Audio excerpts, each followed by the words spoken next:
cái kan topic hi o sam tak anga lam ani ama ro chu har sa tak ani active ro in ding mo the ni lova so kan i active ro han ding mo tak a the lo ke ma ni mi ma nung cha wa hi nang ma ni nung cha ka poi mo em ma ni chu ta chuan pakana sam tel ve ani ro mai ni tel ve hi poi mo ani thiam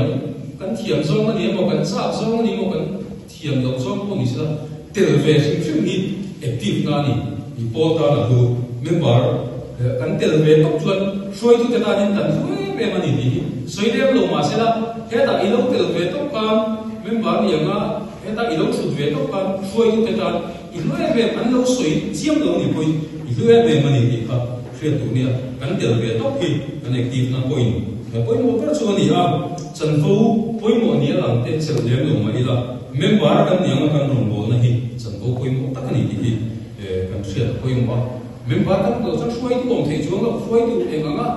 thiam tha phim po nei na member kan lo chuan kha kha ni mai chu ba chu member ko poi mo kan tel ve tok dia suai tu de kan ki sa ko kan ni sa ni hi ani kan tel ve phim hi poi mo ani chu Timothea kan nang ro chu eng ki ma phim pula shom tu la chan chin chu tu lam na la i rong bo na ka ro ni a enge ka rong bo na chu